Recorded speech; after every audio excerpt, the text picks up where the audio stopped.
우리는 뉴시티 교리 문답의 순서에 따라서 하나님의 말씀의 은혜를 지금 나누고 있습니다. 첫 문답은 성경 전체를 관통하는 그런 질문이었습니다. 사나 죽으나 우리의 유일한 희망은 무엇입니까?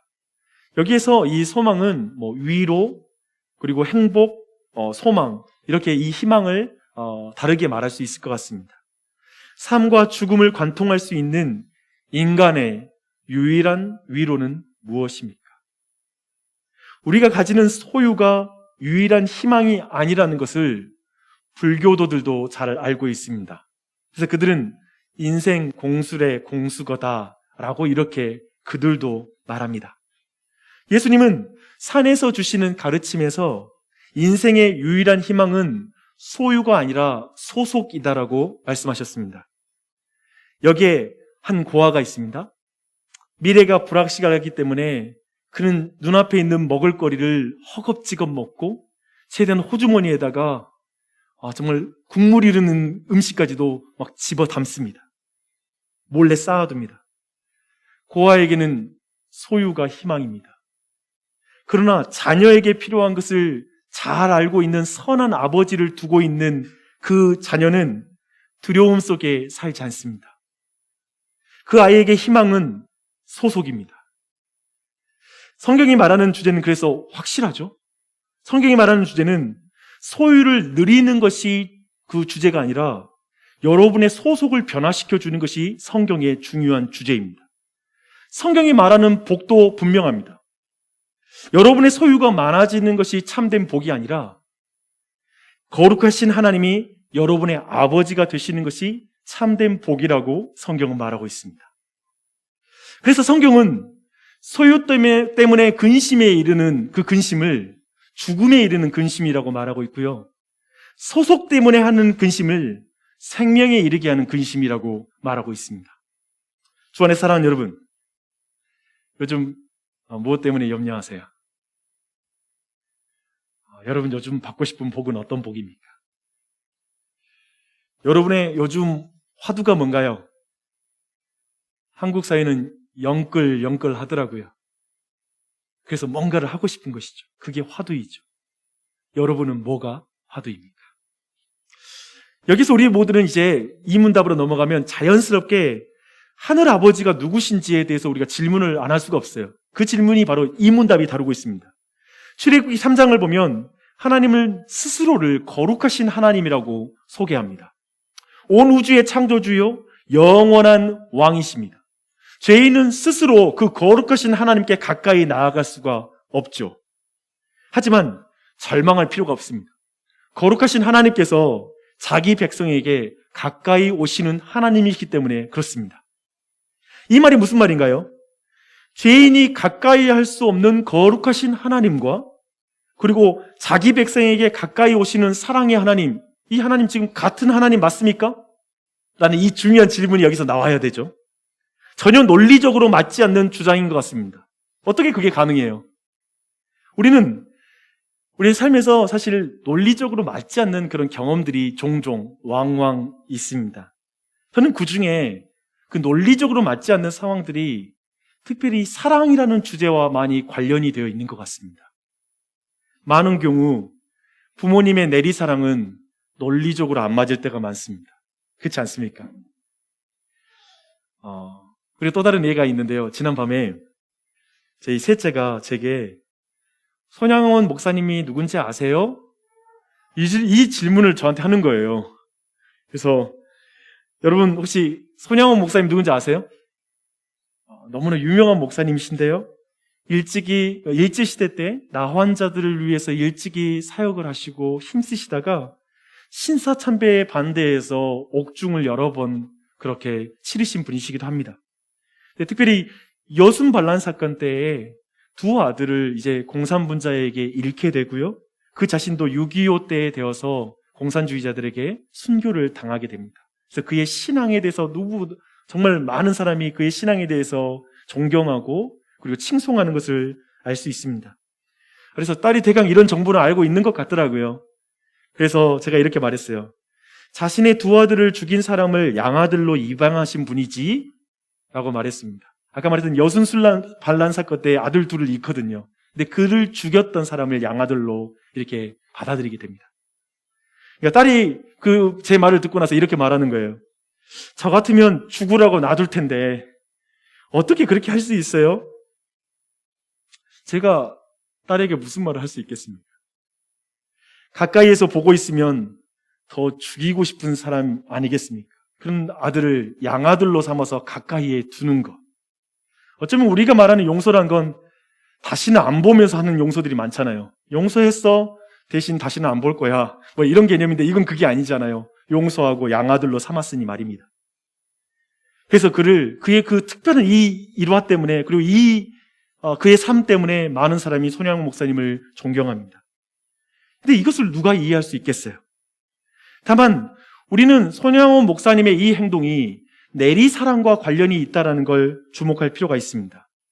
두 아들의 살해범을 양자로 삼은 것은 그 자신이 만난 하나님 아버지와 관련이 있고 하나님 아버지로부터 받은 그 내리사랑과 관련이 있습니다. 산문답은 손양원 목사님을 변화시킨 하나님이 삼위일체 하나님이라고 말하고 있습니다. 사도 요한은 모든 종교와 철학에는 없는 하나님에 대해서 선언하고 있는 것입니다. 하나님은 사랑이시니라. 여러분, 그러나 여기서 오해하지 마십시오. 모든 종교의 신과 철학에서 절대자는 사랑을 베푸는 신이라고 말합니다. 부처님도 대자 대비하신 부처님이라고 이렇게 말하고요. 알라도 자비를 베푸는 신입니다. 세상을 창조하고 나서 사람을 사랑하는 신입니다. 그런데 하나님의 존재, 그리고 신의 존재 자체가 사랑이라고 말하는 선언은 다른 타종교와 어떠한 철학에도 없다는 말씀을 드리는 것입니다. 왜냐하면 사랑은 필연적으로 대상이 존재하기 때문이라고 말씀드렸습니다. 대상이 있을 때만 사랑이라는 개념이 가능해요. 그래서 유일하게 성경만이 하나님은 사랑이십니다. 온 세상을 창조하기 전에도 하나님은 사랑으로 계셨습니다. 그분은 삼위일체 하나님이시기 때문에 그렇습니다. 이렇게 지금 성경은 말하고 있는 것입니다. 놀랍게도 성경이 말하는 삼위일체 하나님은 스스로 하나님께 나아올 수 없는 죄인을 구원하시는 계획을 세우시고요. 그리고 성자 예수님이 사람의 몸을 입고 내려오는 행동하는 사랑입니다. 참으로 하나님은 내리사랑의 정말 결정체이시죠. 그쵸? 내려오시는 사랑이잖아요. 그쵸? 손양원 목사님은 이 사랑으로 하나님의 양자가 된 것에 감격한 분이셨습니다. 분명히 그런 분이셨어요. 우리가 손양원 목사님을 존경하는 것은 그분이 하나님을 많이 닮았기 때문에 그렇습니다. 하나님의 형상을 많이 닮았기 때문에. 죄인들을 양자 삼기 위하여 아들을 내어주신 하나님의 사랑을 그대로 실천했기 때문에 우리는 그를 존경하는 것이죠. 그리고 그를 사랑합니다. 그를 본받기를 원합니다. 우리는 여기에서 다시 한번 사람은 무엇인가, 인간은 무엇인가에 대해서 한번 생각해 볼 수 있는 것 같습니다. 최근에 16개월 정인이가 학대를 받고 죽임을 당한 안타까운 사건을 온 국민이 아파하며 들었습니다. 정말 가슴을 치는 것이죠. 이 사건이 그리스도인에게 더 뼈아팠던 것은 그 부모의 쉽게 말하면 할아버지 할머니가, 양가의 할아버지 할머니가 모두 목회자이고 그리고 신실한 그리스도인으로 그가 소개되었다라는 것입니다.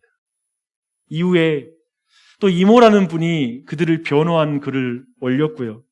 즉, 이 모든 것은 편파적인 언론의 보도 탓이고 이것은 궁극적으로 한국교회를 무너뜨리려고 하는 계략이다라는 그런 글을 이모가 올렸고, 목회자로서 더 충격을 받는 것은 그 글에 지지하는 댓글들이 많이 달린다는 것입니다. 뭔가 이 세상이, 그리고 뭔가 그리스도인들이 거대한 감각을 잃어버린 듯한 모습을 보게 되는 것 같습니다. 우리는 이 모든 것을 보며 어려운 말을 쓰겠습니다. 신학적인 혼란을 느낍니다. 좀 멋있게 말해서요. 무슨 말이냐면 도대체 종교가 뭔가? 기독교 신앙이란 무엇인가? 손양원 목사님과 정인이의 부모가 읽었던 성경은 같은 성경 아닌가? 그런데 왜 이렇게 다른가? 도대체 인간이란 건 무엇일까? 도대체 왜 사람이 이렇게까지 될까? 한쪽은 하나님을 닮아 보이고 한쪽은 짐승만도 못해 보입니다. 도대체 무엇이 둘을 가르는 것일까? 나는 그 어디에서 두 사람 사이에 어디쯤에 나는 있을까? 그런 의미에서 굉장히 많은 생각을 하게 하는 그런 장면이었습니다. 성경은 그것에 대해서 답을 하고 있습니다. 창세기 1장 26절은 너무나 중요한 말씀이거든요.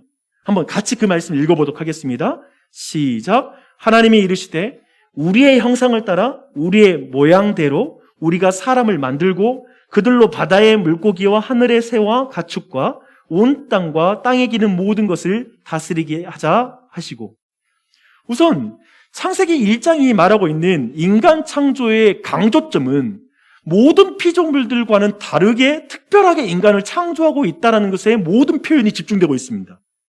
다른 피조물은 무엇이 있으라, 그리고 무엇을 내라 라는 하나님의 명령에 따라서 모든 피조물이 창조가 됩니다. 그런데 사람은 하나님의 형상을 따라 하나님의 모양대로 지었다라고 말하고 있습니다.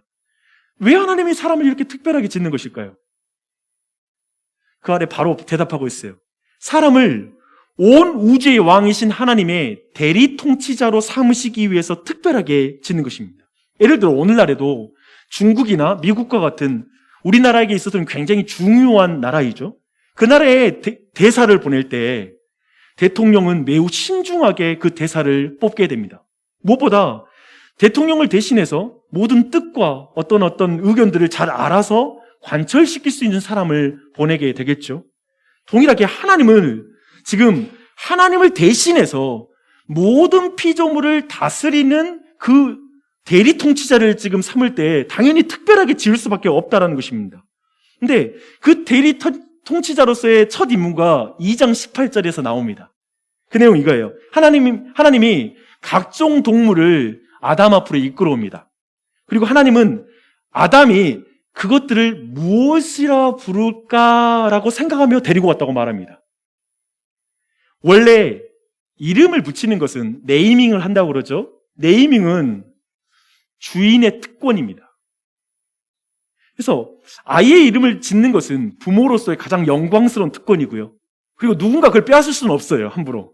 그렇죠? 우리가 기쁘게 우리 부모님들에게 지어달라는 것을 우리가 기쁘게 그걸 부모님께 요청하기는 하지만 누가 강제로 내가 이름 지을 대로 지어라고 말할 수는 없겠죠.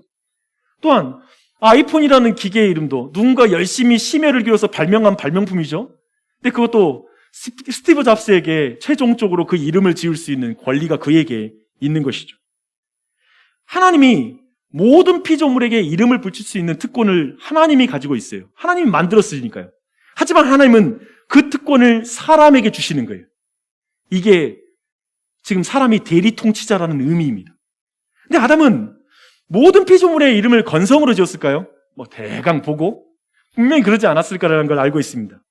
피조물에 드러난 하나님의 신성과 하나님의 의도, 깊은 섭리를 이해하면서 그 본질을 파악해서 이름을 지었을 것입니다. 물론 이 일을 아담이 독립적으로 이 모든 이름을 지었다라는 걸 우리는 상상할 수가 없어요.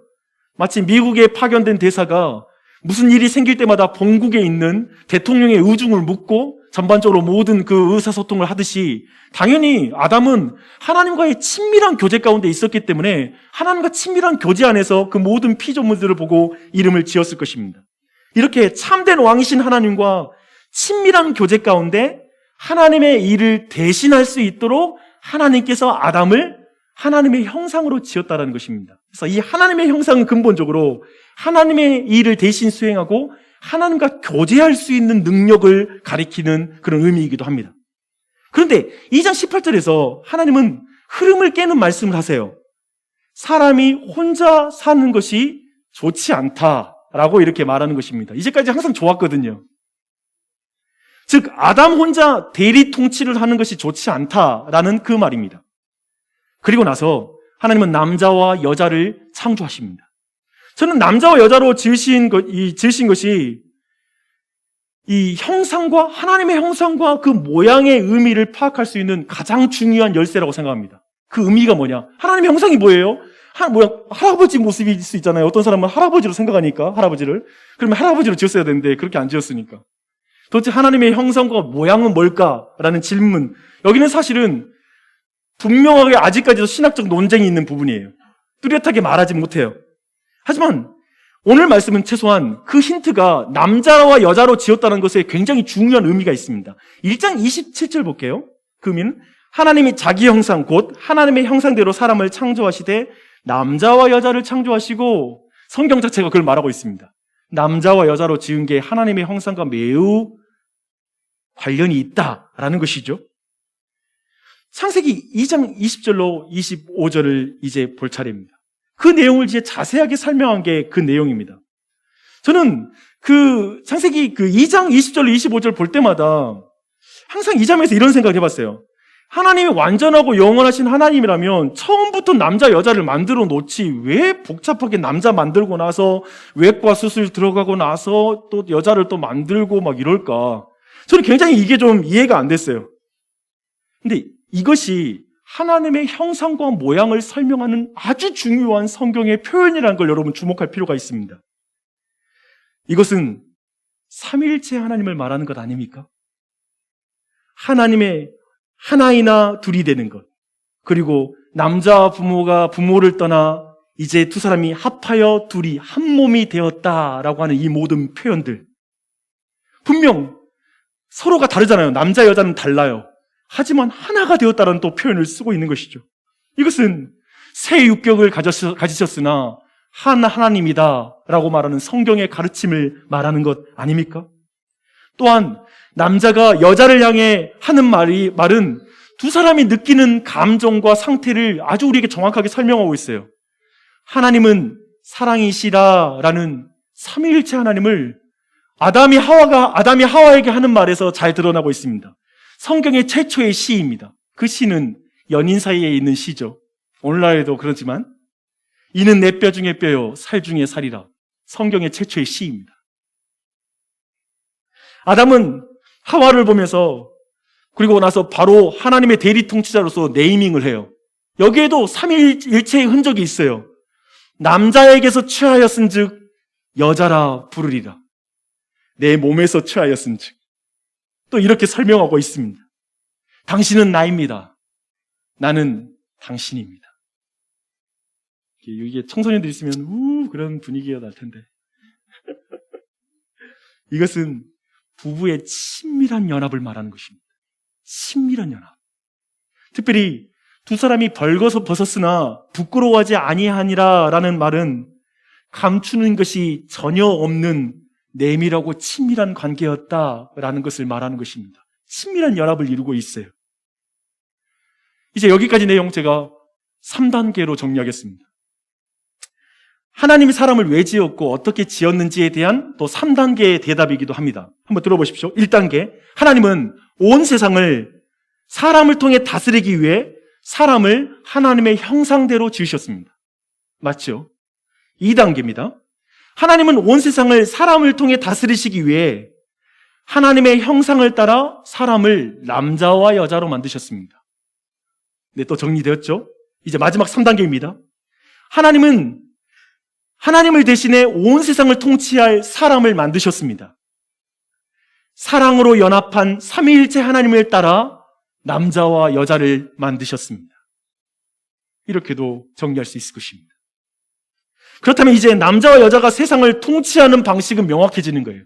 이제 이 세상을 어떻게 통치할까, 다스릴까 했을 때 남자와 여자는 철저히 사랑으로 하나가 되어 하나님이 맡기신 세상을 사랑으로 통치하는 것입니다.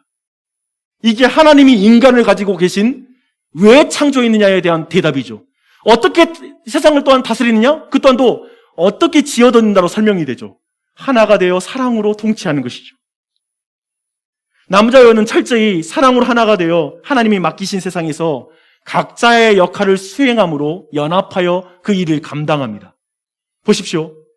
하나님의 사람을 왜 지으셨는지를 안다라는 것은 인간은 왜 사는가라는 그 엄청난 질문에 대한 대답입니다. 하나님이 왜 사람을 지었는가? 그렇죠. 그게 우리가 왜 사는 이유가 돼야 되겠죠.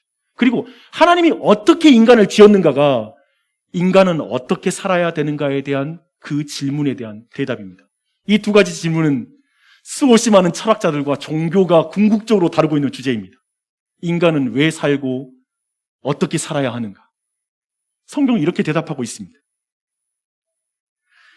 뉴시티 교리문답 4문답은 하나님이 왜 어떻게 우리를 만드셨는지, 그리고 우리가 왜 어떻게 살아야 하는지에 대해서 이렇게 설명하고 있습니다. 하나님은 우리를 어떻게 왜 창조하셨습니까? 하나님은 자신의 형상을 따라 남자와 여자로 우리를 창조하셨습니다. 그것은 그분을 알고 사랑하며 그분과 함께 살아가고 그분을 영화롭게 하기 위해서입니다. 따라서 하나님께 지음받은 우리가 그분의 영광을 위해 살아가는 것은 당연한 일입니다. 하나님의 형상으로 지음받은 우리가 그분의 영광을 위해 살아가는 것은 당연한 일입니다. 이 당연한 일입니다 라는 말을 들었을 때 여러분 안에 올라오는 솔직한 감정은 뭡니까? 세상 사람들이 여기서 뭘 느낄까요? 하나님께 지음받은 우리가 그분의 영광을 위해서 살아가는 것은 당연한 일입니다. 솔직히 이런 답을 들으면 많은 사람들이 당연한 일이라고 생각하지 않습니다. 당연하지 않다고 생각합니다. 우선 내 자신이 세상의 중심이고 사실 신앙도 신도 인간의 유익을 위해서 존재한다라고 생각하고 느낀다라면 그런 사람들은 이 말에 대해서 반감을 느낄 것입니다. 그래서 사람들은 신 중심의 중세 시대를 암흑 시대라고 말합니다. 물론 왜곡된 종교의 시대였죠. 인색한 신이 인간의 문명과 문화를 말살시키는, 그래서 인간성이 사라졌던 어두운 시기였다라고 많은 사람들이 중세 시대를 평가합니다. 그래서 그들이 찾은 것은 그레코 로만의 문화였죠. 이탈리아에 가서 고대 유적지를 보며 다시 그걸 복원시키는 운동을 벌였죠. 인간 중심의 문화 말입니다. 인간은 하나님께 지음받았고 그분의 영광을 위해서 살아가야 한다는 걸 거북하게 생각합니다. 그리고 반대로 인간은 끊임없이 자기가 지음받은 것을 거부하고 자기가 디자인되었다라는 것을 거부하고 자기 마음대로 사는 것, 자신의 삶을 자기가 디자인하고 사는 것에서 굉장한 자유와 만족감을 느낍니다. 깊은 인간의 본성이죠. 이 말씀을 듣는 여러분, 심지어 교회 안에 들어와 있지만 성경이 말하는 인간은 왜 사는가, 인간은 어떻게 살아야 하는가에 대해서 복잡한 감정이 있습니다. 그렇지 않아요? 알긴 알겠는데 마음이 묘합니다. 그렇게 사라지지는 않고 그런 것입니다. 근데 저는 그 이유를 좀 더 역사적으로 한번 그 내용들을 한번 살펴보고 싶습니다. 오늘 본문에 이어져서 3장의 그 역사적인 근원, 그 복잡한 감정의 근원이 3장에서부터 시작이 되거든요. 한번 볼 필요가 있어요. 우리는 뱀의 형상으로 온 사탄이 하와를 유혹하고 하와가 그 유혹에 넘어가는 것을 보게 됩니다. 근데 뱀이 집요하게 주장하는 게 뭐냐면 이것입니다. 하나님이 선악을 나누는 기준이 아니라 너 자신이 선악의 기준이야. 내가 하나님의 말씀, 종교적 전통에서 벗어나는 순간 너는 신이 될 거야. 하나님은 너를 그 신이 되는 것을 막고자 하는 인색한 신이야. 지금 그렇게 말하는 것입니다. 하와는 뱀의 말을 듣고 그 마음에서 그 모든 말에 동의한 이후에 다시 열매를 봐요. 성경 참 재밌어요. 다시 열매를 보니까 이전엔 그 열매가 그렇게 맛있게 보였거나 탐스럽게 보이지 않았는데 순식간에 그 열매는 어마어마한 능력이 있는 것처럼 보입니다. 나를 행복하게 해줄 것 같고 영생하게 만들 것 같고 나에게 궁극적인 안정감을 줄 것 같은 물질이 된 거예요. 예전에는 물질을 그 정도로 보지 않았거든요. 하나님을 그렇게 생각했거든요. 거대한 성향의 변화가 여자의 마음 안에서 일어납니다. 사실 이 성향이 지금까지 내려오고 있습니다. 현대의 무신론적 자유주의 철학자들은 정확하게 뱀의 주장을 되풀이합니다. 아마 여러분도 이런 말은 한두 번쯤 들어봤을 것이에요. 이렇게 말해요. 당신이 교회에 나가는 것은 사실 당신을 스스로 옥죄는 종이 되는 거 아닙니까? 종교적 권위는 죄책감을 이용해서 당신을 조종할 뿐입니다. 그런 종교 권력이 지나지 않는 거예요. 죽음과 지옥이라는 공포로 당신을 지배하려고 하는 종교 장사치에 지나지 않습니다. 그들은 장사꾼이에요. 신이 있다면 분명 그런 신은 아닐 것입니다. 누구도 당신을 규정할 수 없어요. 목사도 신도 당신을 규정할 수 없어요. 어떤 전통도 문화도 선악의 기준이 될 수 없어요. 종교마다 다른 선악의 기준을 가지고 있잖아요. 어떤 종교는 다른 사람을 죽이고 테러를 일으키는 것을 순교라고 말하잖아요. 그런 기준이 어디 있어요? 당신에게 좋은 것이 선이고 당신에게 나쁜 것이 악입니다. 오직 선택을 하는 당신만이 존재할 뿐입니다. 이게 오늘날 유행하는 사상이죠. 그리고 이 내용은 태초부터 지금까지 변치 않고 모습만 바꿀 뿐 우리를 계속 흔들고 있는 내용이기도 합니다. 이렇게 우리의 시대를 집요하게 흔들고 있는 이 중심적인 사고를 볼 필요가 있습니다. 남자와 여자의 성별을 나누는 것도 그렇습니다. 성을 결정하는 것은 모두 개인의 권리입니다. 라고 말합니다. 그것을 종교적으로 규정하는 것은 그것이 바로 폭력이라고 사람들은 말합니다. 남자가 남자와 여자가 여자와 성행위를 하는 것도 그것은 개인적인 성적 취향이지 객관적으로 틀렸다고 말할 수 없다라고 이렇게 말을 합니다. 그것은 인권을 침해하는 것이라고 말을 합니다. 누군가에게는 그것이 선인데 왜 그걸 누군가 악이라고 말할 수 있느냐라고 말합니다. 이미 이런 사고는 세상을 지배하고 있을 뿐만 아니라 교회 안까지 깊이 들어와 있습니다. 앞으로 우리 교회에서 성장하는 우리의 자녀들은 이런 사고의 세례를 받으면서 그냥 초등학교 때부터 이런 교육에 노출되어 철저하게 세례를 받고 자랄 것입니다. 그래서 기독교 교육의 절망감은 그런 아이들을 주일날 잠깐 1시간 만나서 그 아이들의 사고방식을 바꾸라고 하니까 이게 미치고 팔짝 뛸 일이라는 것이죠. 밖에서 아이들은 일주일 내내 그 사고의 세례를 받고 있는데 말입니다. 쉽게 말해 이제 우리의 시대는 어쩌면 우리가 과거에 너무나 어색하고 역겨웠던 어떤 것들이 이제 너무 자연스럽고 아름다운 로맨스가 되었습니다. 이것을 자연스럽게 받아들이게 하는 것은 그리고 이 모든 걸 자연스럽게 받아들이게 만드는 것은 저는 한 가지라고 생각해요. 지금 이 모든 것을 볼 때 이것입니다. 내 인생의 주인은 너야. 내가 선택하는 것이 바로 선이야. 내가 하나님이야. 이게 사람들에게 너무 매력적입니다. 제가 이런 주장을 이제 뒷받침하는 근거가 뭐냐면 진화론입니다. 여러분 기억하십시오. 진화론의 본질은 뭐냐면 세상은 하나님의 것이 아니라 하나님이 창조한 것이 아니라 인간은 그 자체가 원인이 되어서 발전하여서 구성되었다라고 말하는 것이 진화론 아닙니까? 그러니 하나님의 디자인 따위는 신경 쓰지 마. 그건 종교 권력에 지나지 않아. 외부에서 너의 정체성을 규정하게 하지 마라. 너 자신이 선택하고 결정하는 것이 너의 정체성이야. 심지어 너의 성마저도, 성적 기호마저도 그것은 네 자신이 규정할 뿐이야. 라고 말하는 것이죠. 그저 목적 없이 진화한 것이 인간이라면 그저 각자가 좋은 뜻대로 자기 기분대로 사는 것이 순리에 맞는 것 아닙니까? 이게 지금 우리 시대를 지배하고 있는 세계관이죠. 자연주의자인 버트난드 러셀은 이렇게 말합니다.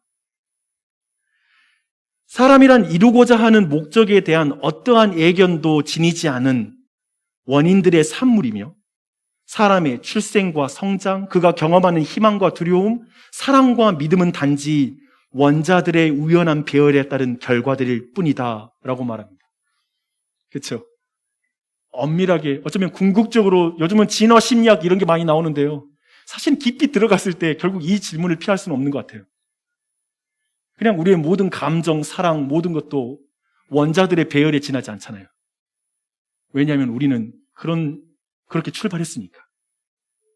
사람이 단순한 고기 덩어리에 지나지 않는다면 짐승처럼 살아도 그걸 나쁘다고 말할 수 있는 규정을 누가 할 수 있습니까? 선과 악을 나누는 기준을 누가 만든단 말입니까?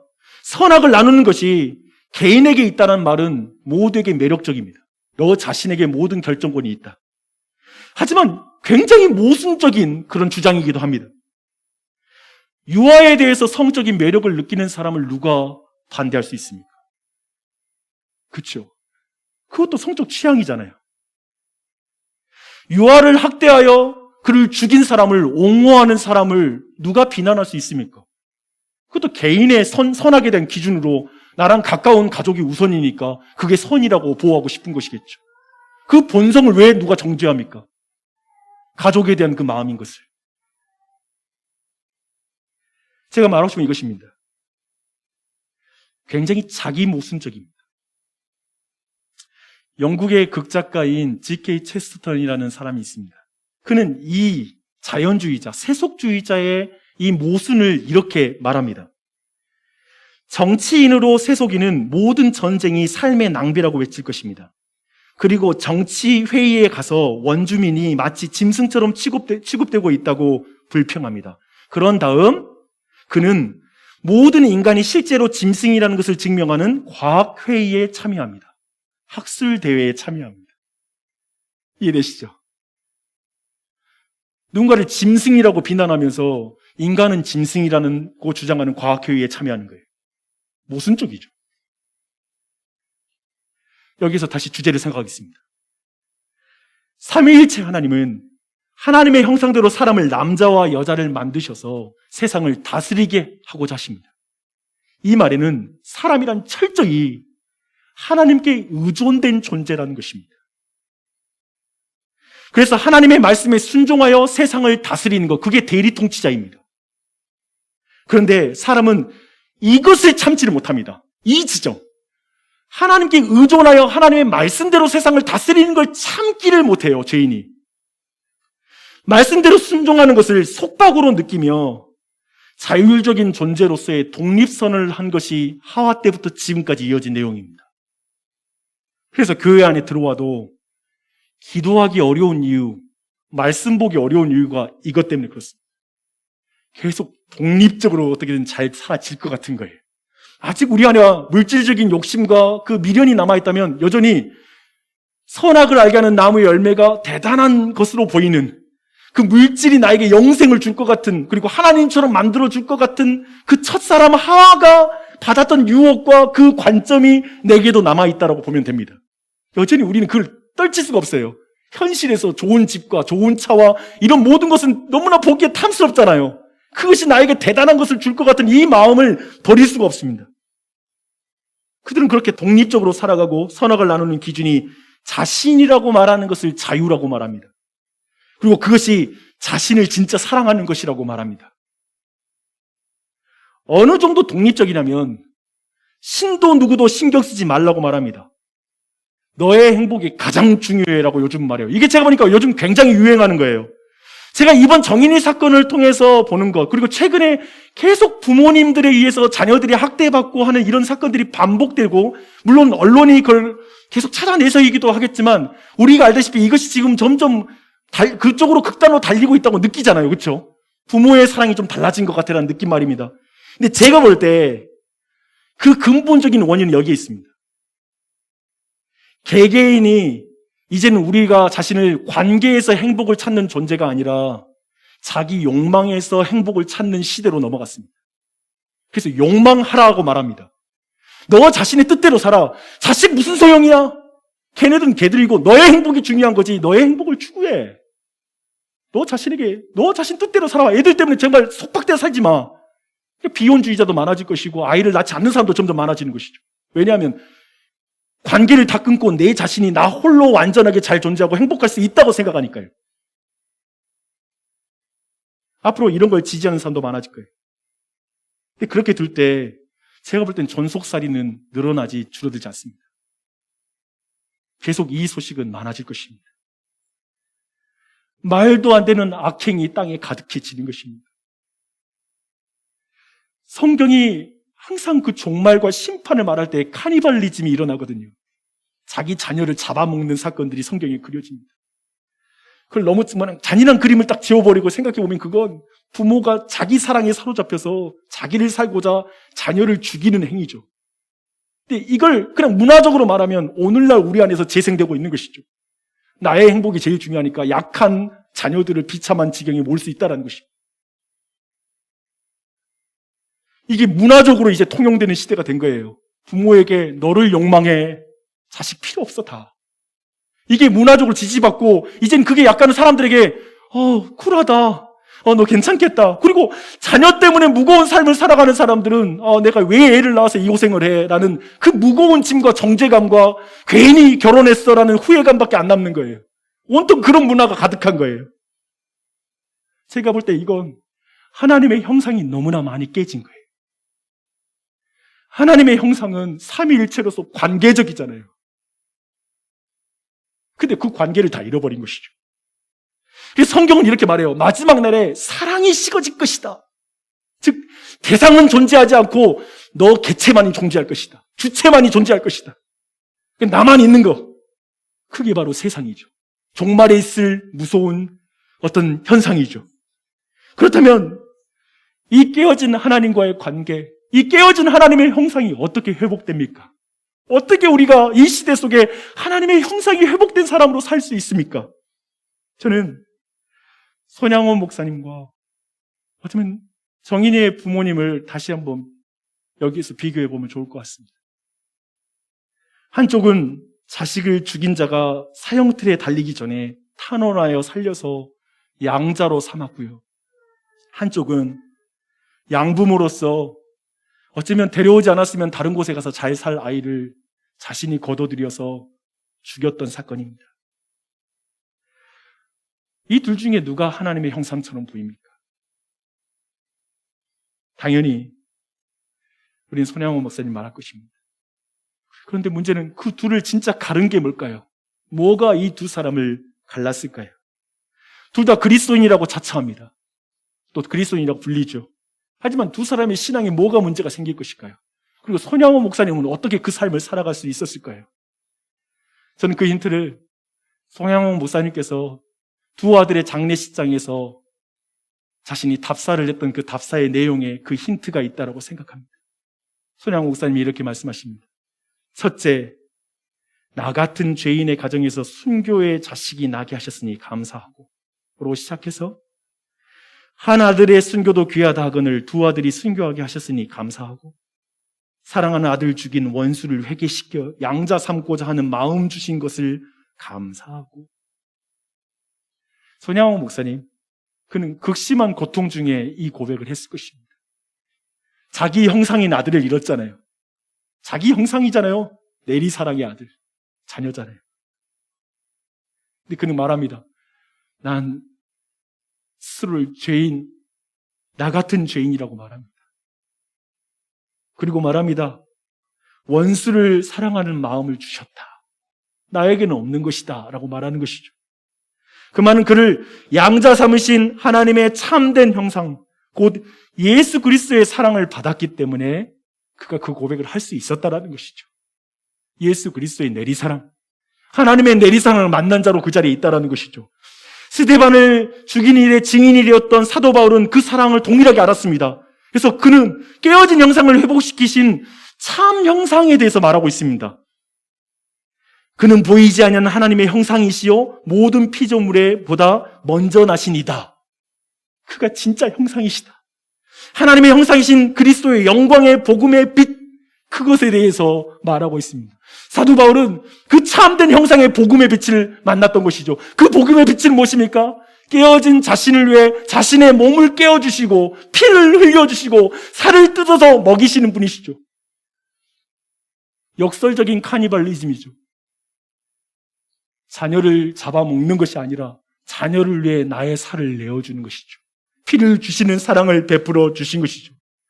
삼위일체 하나님이 예수님을 통해 희생과 용서로 죄인을 양자 삼으신 것처럼 그 사랑으로 손양원 목사님은 자신의 믿음의 길을 걸은 것입니다. 그 마음 받아서 그 일을 행한 것이죠. 하나님께 받은 내리사랑으로 인해 자기 육체의 내리사랑을 깨뜨린 자를 양자 삼아 내리사랑을 하게 했습니다. 사람들은 손 목사님을 칭찬할지 모르지만 아마 손 목사님이 살아계신다면 그분은 우리의 칭찬을 받고 이렇게 말할 거예요. 무슨 말입니까?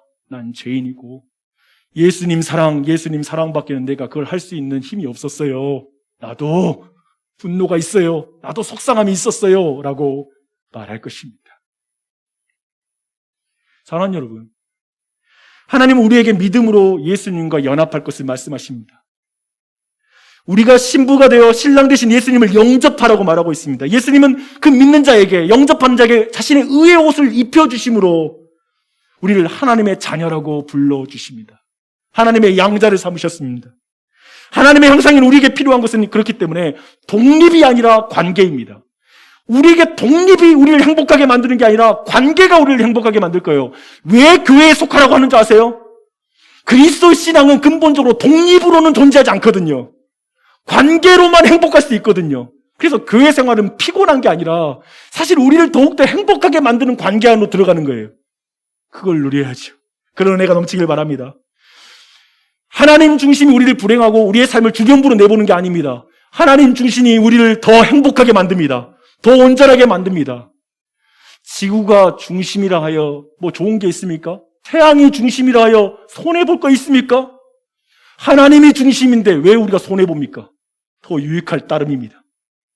지구가 중심이라고 우기는 것이 더욱더 어리석인 것이죠. 설명 안 되는 게 더 많아요. 과학적인 설명이 안 돼요. 저 태양이 중심이라고 했을 때 이해가 돼요. 내 인생에 어려운 것도 하나님이 중심이 될 때 이해가 더 많이 되지, 내가 중심이 될 때 내 인생이 더 해석이 되는 게 아니에요. 그쵸? 하나님 중심, 그것입니다. 그 하나님의 형상이 회복되는 것. 그래서 하나님께 의존하여서 하나님의 그 사랑, 삼위일체 하나님의 사랑을 내가 더욱더 회복하여서 부부 사이가 그 회복 가운데 하나가 되고, 그리고 교회 안에서 차이가 있음에도 불구하고 하나가 되어서 하나님의 영광을 드러내는 것이죠. 하나님의 형상을 드러내는 것이죠. 그래서 하나님이 그걸 보면서 영광 받으시는 거예요.